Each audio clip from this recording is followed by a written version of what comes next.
côté de ma mère, il y avait mon oncle Edmond.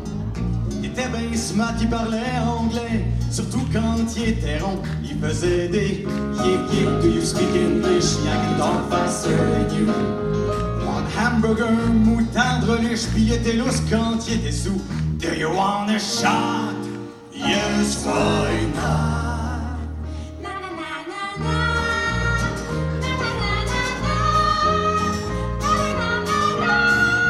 Yes, why not?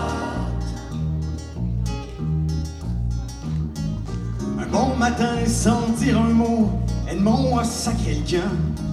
Il est parti en Ontario ouvrir un restaurant. Il faisait des yip yip, do you speak English? I can talk faster than you.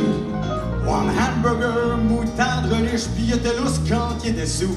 Do you want a shot? Yes, why not?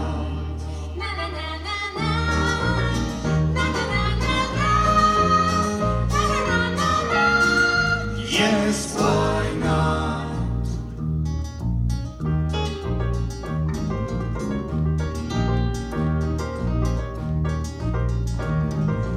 Ans plus tard, riche à craquer, Edmond nous est revenu. Les poches bien pleines et puis la tête carrée, on le reconnaissait plus. Il faisait des yip yip, do you speak English? Me, I can talk faster than you. Mais là c'était vrai, puis ça en était triste, puis il était même pas sous. Do you want a shot? Yes, why not? Quand Edmond est mort, il parlait anglais. Edmond passed away. Sometimes more than me. Yeah.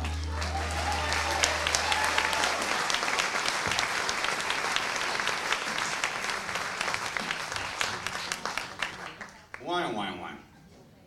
Dans la chanson de Jean Lapointe qu'on vient de vous faire, il parlait de son oncle Edmond qui, à un moment donné, est parti en Ontario, puis là, il s'est fait assimiler. Il a perdu son français. Ben moi, c'est pas ça qui m'est arrivé quand je suis arrivé. Je vais le reformuler. C'est pas ça qui s'est passé quand je suis arrivé à Sudbury. Cette ville horriblement bilingue, où on parle français et anglais parfois dans la même phrase.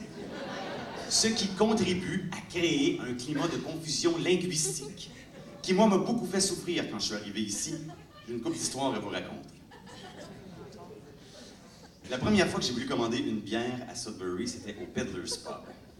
Alors, je me présente au centre-ville. Il y avait des collègues de Radio-Canada qui avaient des conversations radio-canadiennes. C'était plate.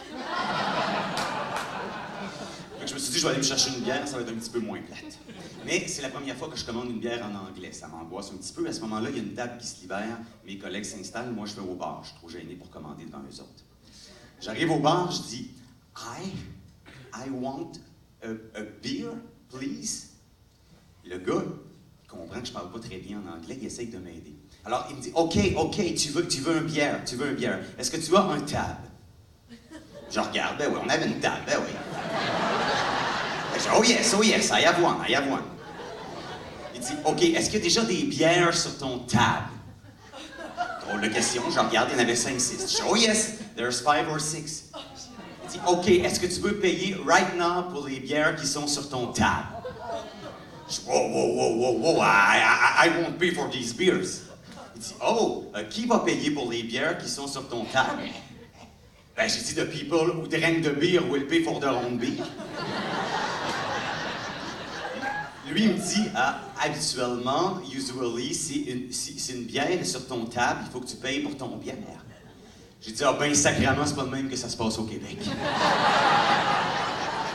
Mais ça confirmait tout ce que j'ai toujours pensé sur les Ontariens. Les Ontariens sont tous riches parce qu'ils sont tous voleurs. Ils te chargent 6 fois la même bière. Mais là, ça fait 15 ans que j'habite ici et je sais que c'est exactement le contraire. Le problème avec les restaurateurs ontariens, c'est qu'ils sont trop généreux, leurs portions. Peu importe ce que tu commandes dans un restaurant de Sudbury, t'en as toujours trop dans ton assiette. Alors, pour pas engraisser, je me suis dit, dorénavant, je vais commander des salades. Mais même les salades, quand tu commandes une salade à Sudbury, la salade est tellement grosse que tu pourrais nourrir le village de Wanapete pendant 2 mois. Bon, là, vous allez me dire qu'il n'y a personne qui mange de la salade à Wanapete. C'est un fait, mais c'est pas ça mon point. Alors, un jour, je commande une salade César dans un restaurant de Sudbury. On m'apporte une salade. Alors, je mange ma salade, je travaille ma salade, je m'acharne sur ma salade. À un certain moment donné, j'en peux plus, je prends une petite pause. La serveuse approche, compatissante. Elle me dit « Taking a rest? » Moi, je dis « Oh yes, take the rest. Take the rest. » Une autre chose qu'ils mettent trop dans les restaurants de Sudbury, ils mettent trop de glace dans les boissons. Tu commandes un thé glacé à Sudbury, le 3/4 de ton verre, c'est de la glace. Essentiellement, ce que tu bois, c'est un breuvage brunâtre, avec une vague saveur artificielle de citron, mais une saveur naturelle de savon. Alors, je me suis dit, pas de problème, maintenant, je vais commander mon thé glacé sans glace. Il faut que je le fasse en anglais, mais ça, c'est pas très compliqué quand même. Alors, je dis, bonjour, I want an iced tea without glass, please. Le gars, il me dit, OK, tu veux que je le mette directement dans ton bouche? Mais ça, remarquez que c'est pire avec les Français de France. À un moment donné, je suis allé chez les Français de France, je suis allé à Paris, quartier Saint-Germain, rive gauche, un petit bistrot authentique, des photos de Georges Brassens, d'Édith Piaf sur les murs. Je voulais un petit thé glacé artisanal. Alors, je dis à la demoiselle, bonjour, je voudrais un thé glacé, s'il vous plaît. Elle dit, oh, je pige pas ce que vous dites. Je répète plus lentement avec mon français le plus international. Je voudrais un thé glacé, s'il vous plaît. Vous devez être Canadien parce que je pige rien à votre dialecte.